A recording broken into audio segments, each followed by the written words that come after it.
12월 17일 금요일 하나님께서 주시는 말씀은 욥기 36장 1절부터 15절까지입니다. 봉독을 합니다.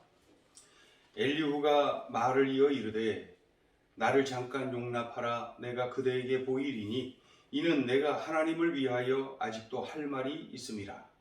내가 먼 데서 지식을 얻고 나를 지으신 이에게 의를 돌려 보내리라. 진실로 내 말은 거짓이 아니라 온전한 지식을 가진 이가 그대와 함께 있느니라.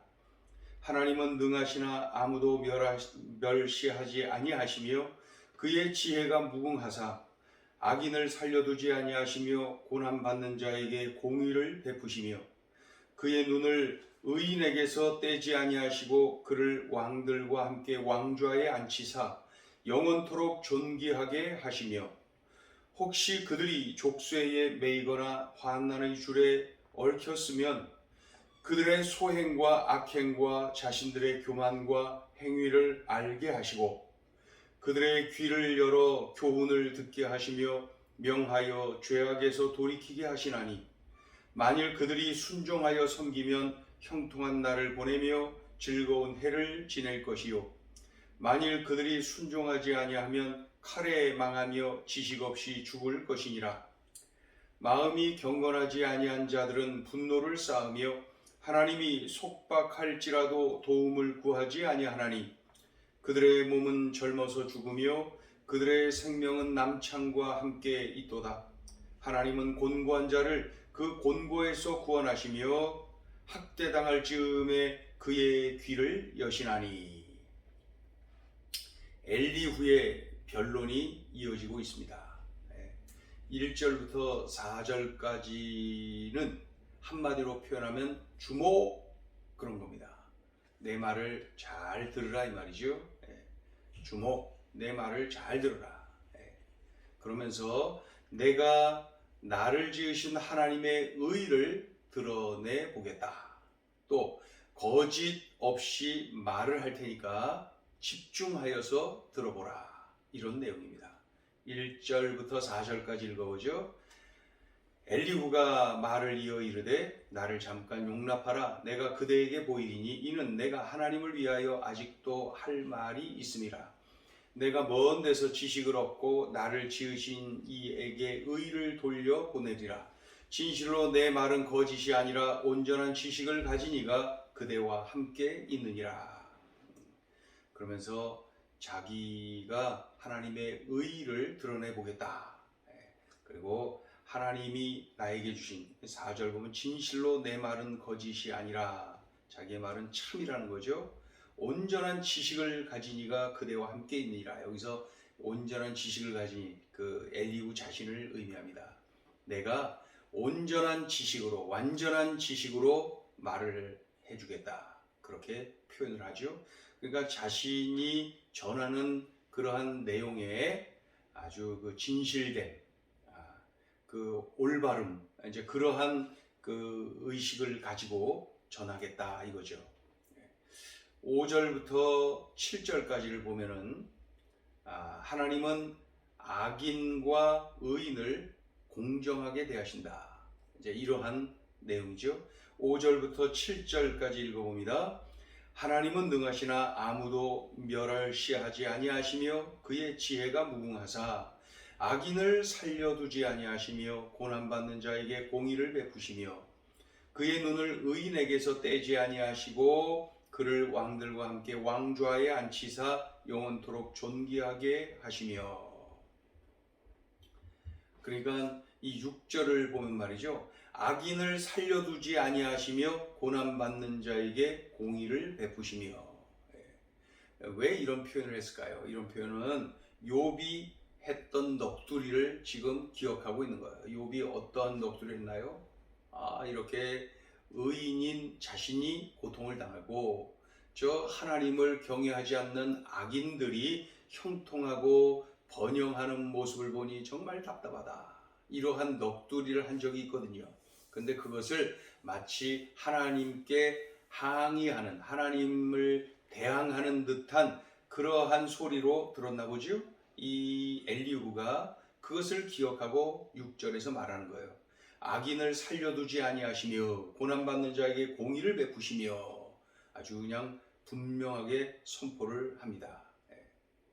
이런 욥의 넋두리를 염두에 두고 강조하고 있는 거죠. 악인이 형통하다고? 악인이 번영을 한다고? 아니다.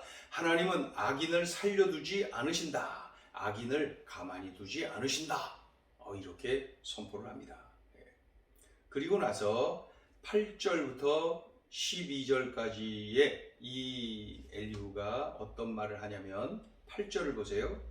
혹시 그들이 족쇄에 매이거나 환난의 줄에 얽혔으며, 여기서 그들이 족쇄에 매이고 환난의 줄에 얽혔다, 이것은 큰 고난을 당한다는 거죠. 그러니까 그들이가 누구냐면은 7절에 있는 의인을 말합니다. 의인. 그래서 혹시 의인이 어려움을 당하거든, 그런 말입니다. 의인이 고난을 당하거든 그 이유가 있다. 의인이 고난을 당하는데 하나님이 의인에게 고난을 주시는 목적이 있다. 그러면서 9절, 10절, 11절, 12절에 걸쳐서 쭉 열거하고 있습니다. 그러니까 지금까지는 욥의 세 친구는 죄인은 징계를 받는다, 심판을 받는다, 벌을 받는다. 그러한 아주 그냥 선포를 분명하게 했지 않습니까? 그런데 여기서 보니까 혹시 그들이 8절에 혹시 그들이, 즉 혹시 의인이 족쇄에 매거나 환난의 줄에 얽혔으면, 혹시 의인이 고난을 당하면 그 이유가 있다, 그 목적이 있다, 하나님이 주신 그 목적이 있다, 이런 거죠. 그러니까 여기서 엘리후는 의인도 고난을 받을 수 있다라는 가능성을 열고 있는 거죠. 욥을 죄인으로 정죄하고 고소하기보다는 오히려 경고하고 충고하려고 하는 그의 마음이 읽혀집니다. 더 나아가서 의인이 고난을 받는 경우가 있다라고 말합니다. 왜 의인이 고난을 받느냐? 하나님이 왜 의인에게 고통을 주시느냐? 그 이유가 있다는 거예요. 9절을 보면은 깨닫고 회개하도록 하기 위해서 하나님이 고난을 주신다. 의인에게 말이죠. 9절 읽어요. 그들의 소행과 악행과 자신들의 교만한 행위를 알게 하시고, 그러니까 깨닫게 하시고, 행여나 교만, 의인이지만 행여나 교만에 빠지지 않게 하려고 하나님께서 교만에 빠져 있다 하더라도 회개하고 깨닫고 회개하도록 하기 위해서 하나님께서 이러한 고통, 고난을 주신다. 또 10절을 보시면은 교훈을 얻도록 하기 위해서 하나님이 이 고난을 활용하신다. 10절 읽어요. 그들의 귀를 열어 교훈을 듣게 하시며 명하여 죄악에서 돌이키게 하시나니. 그러니까 이 고난을 통하여서 자신이 뭔가를 깨닫게 된다는 거죠. 또 교훈을 얻게 된다는 것이죠. 그리고 뿐만 아니라 죄악에서 돌이키도록 하기 위해서 하나님이 이 고난을 사용하신다는 거죠. 11절, 12절에 보면은 왜 하나님이 의인에게 고난을 주셨는가? 순종하여서 형통의 축복을 누리도록 하기 위해서 주신 것이다. 11절, 2절 읽어요. 만일 그들이 순종하여 섬기면 형통한 날을 보내며 즐거운 해를 지낼 것이요. 12절, 만일 그들이 순종하지 아니하면 칼에 망하며 지식 없이 죽을 것이니라. 그러니까 순종하여 형통한 날, 즐거운 날을 보도록 하기 위해서, 즉 순종하여서 형통의 축복을 누리도록 하기 위하여서 하나님이 이 고난을 허락하신 것이다. 그러니까 이 고난 속에 하나님의 섭리가 있다. 이 엘리후는 이 부분에서는 그 욥의 그 세 친구들과는 차이가 나는구나, 다르구나 하는 것이 느껴지죠. 그 다음에 13절, 4절, 5절을 보면은 13절, 마음이 경건하지 아니한 자들은 분노를 쌓으며 하나님이 속박할지라도 도움을 구하지 아니하나니. 그러니까 마음이 경건하지 아니한 자들, 이 자들은 분노를 쌓는다, 이 말은 하나님을 대적한다는 것입니다. 그리고 하나님께 도움을 구하는 것 자체를 하지 않아요. 하나님을 경외하지 않는 사람이죠. 마음이 경건하지 아니한 자들은 하나님을 대적한다. 14절 그들의 몸은 젊어서 죽으며 그들의 생명은 남창과 함께 있도다. 남창, 그 남자 창기, 여자 창기도 있지만 남자 창기도 있었거든요. 그러니까 이 14절은 12절하고 연결이 됩니다. 12절 보세요. 만일 그들이 순종하지 아니하면 칼에 망하며 지식 없이 죽을 것이니라. 근데 14절은 그들의 몸은 젊어서 죽으며 그들의 생명은 남창과 함께 있도다. 그러니까 순종하지 않고 하나님을 대적하는 자들은 젊은 날에 부끄러움을 당하게 될 것이다. 15절을 보면 하나님은 곤고한 자를 그 곤고에서 구원하시며 학대당할 즈음에 그의 귀를 여시나니. 이 15절은 그 11절하고 이렇게 연결이 됩니다. 11절을 봅니다. 만일 그들이 순종하여 섬기면 형통한 날을 보내며 즐거운 해를 지낼 것이요. 15절을 보면 하나님은 곤고한 자를 그 곤고에서 구원하시며 학대당할 즈음에 그의 귀를 여시나니. 달리 표현하면 하나님은 곤고한 사람, 고통 중에 있는 사람을 구원하시는데 그 고통을 도구 삼아서 고통을 통하여서 구원받도록 하신다. 즉 고통을 통해 하나님을 찾게 만들죠. 고통을 통해 하나님을 의지하게 만들죠. 그로 인하여서 구원받고 축복을 누리도록 하신다. 그러니까 이 고통을 통하여서 일하시는 하나님의 손길을 느낄 수가 있는 거죠. 그러니까 의인이 고난을 당한다. 그것은 죄를 범해서 그래. 죄인이라 고통을 당하는 거야. 이렇게 욥의 세 친구들처럼 반응을 하지 않고 이 의인이 받는 고난 그 속에 하나님의 섭리가 있다라는 그러한 내용을 오늘 이렇게 하는 엘리후의 모습을 볼 수가 있습니다. 자, 이런 중에 주시는 하나님의 메시지가 있습니다. 첫째, 성도는 평생 교만을 경계해야 한다. 이 엘리후가 욥에게 자기 주장을 펼치면서 아주 강하게 말을 합니다. 3절을 보면은 내가 먼 데서 지식을 얻고 나를 지으신 이에게 의를 돌려보내리라. 여기서 이 먼 데서 지식을 얻고 먼 데서 하나님께로부터 지식을 얻었다. 그 뜻이죠. 나의 지식은 먼 데서 즉 하나님께로부터 얻은 것이다. 그러니 분명하다. 내가 지금 말하는 것은 틀림없다. 그런 뜻이죠. 또 4절을 보면요. 진실로 내 말은 거짓이 아니라 온전한 지식을 가진 이가 그대와 함께 있느니라. 그러니 내 말은 거짓이 없다. 나는 온전한 지식, 완전한 지식을 가지고 욥 당신에게 말을 하는 것이다. 이렇게 확신을 가지고 당당하게 말하는 것은 좋지요. 그러나 교만에 빠질 수가 있습니다. 3절, 4절을 보면서 엘리후가 교만하다. 지나치게 그 분명하고 당당하고 올바름을 강조하다 보니까 이 자신을 드러내고 자신의 의의를 드러내고 이렇게 교만에 빠질 수가 있겠다 하는 그러한 느낌을 받지요. 그래서 아무리 좋은 말도 겸손을 잃어버리고 교만하게 전달한다면은 올바로 전달될 수가 없습니다. 그러니 성도는 평생 교만을 경계해야 됩니다. 혹시 내가 형제에게 이런 모습을 보이고 있는 것은 아닌지, 내가 누군가에게 입을 열 때에 이런 모습이 나에게 있는 것은 아닌지 우린 늘 살피고 또 살펴야 될 것입니다. 오늘 이 엘리후의 이런 모습을 보면서 우리에게 주시는 메시지입니다. 성도는 평생 교만을 경계해야 한다. 자, 둘째 주시는 메시지입니다. 성도는 고난을 통해 순금같이 된다. 이 엘리후가 증거한 고난에 대한 언급,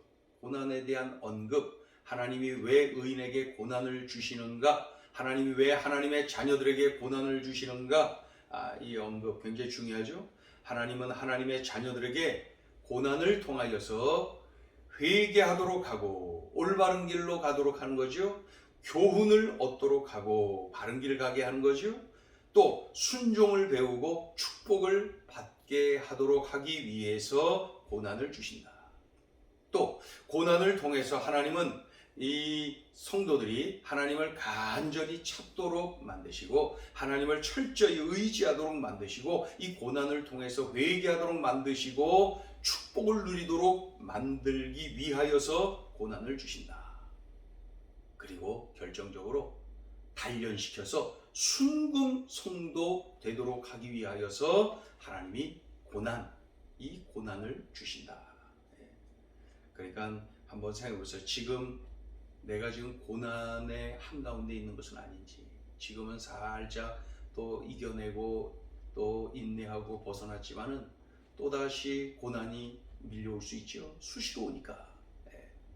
그럴 때에 내가 어떠한 자세를 취해야 되는지를 우리들에게 가르쳐 주고 계십니다. 성도는 고난을 통해서 순금같이 된다. 단련시키는 거예요. 단련. 여러 가지 은총을 그 고난을 통하여서 주시는데 그 중에도 무엇보다도 우리들의 이 연약한 믿음이 이 고난을 통하여서 하나님을 찾게 만들고 하나님을 의지하게 만들고 하나님께 부르짖게 만들고 하나님께 엎드리도록 만들고 하나님께 집중하도록 만들고 그런 중에 단련되고 또 단련되고 그래서 순금 성도가 되는 것이죠. 그래서 지금 현재 고난의 한 중심에 들어가 있는 분 계십니까? 그렇다면은 하나님이 나에게 순금 성도 되게 하시려고 고난을 주시는구나. 이런 믿음을 가지고 그 인내하며 그 훈련을 잘 받으시길 바랍니다. 그래서 이 고난을 통하여서 주실 그 놀라운 은혜를 기대하면서 믿음으로 이겨내야 될 것입니다. 성도는 고난을 통해 순금같이 된다. 그러니까 이 고난은 하나님의 훈련 과정, 하나님의 훈련 방법인 것입니다. 고난을 바라보는 눈이 완전히 달라지겠죠? 그래서 성도는 고난을 통해서 훈련되어진다. 이 말, 고난을 통해서 순금이 되어진다. 순금 성도가 된다. 오늘 이 주신 말씀을 꽉 붙잡으면 말이죠. 고난을 바라보는 눈이 다르지요. 고난에 대한 태도가 달라지지요. 고난 앞에서 내가 취할 자세가 분명하지요. 오늘 주신 이 말씀을 살아내야 되겠습니다. 기도합니다. 하나님 아버지, 겸손하라 일깨워 주신 것 감사합니다. 하나님 아버지, 고난 앞에서 하나님이 나를 순금 성도 만드시는구나. 이 믿음을 가지고 이겨내고 인내하고 또 승리하고 그래서 부쩍 성장하고 또 하나님이 주시는 놀라운 은총을 마음껏 누리게 하여 주옵소서. 오늘 들려주신 이 생명의 말씀 우리들의 삶에 그대로 적용하고 어떠한 환경에서든 이렇게 살아내어 승리하며 하나님의 영광을 드러내는 삶이 되게 하여 주옵소서. 예수님의 이름으로 기도 올리옵나이다. 아멘.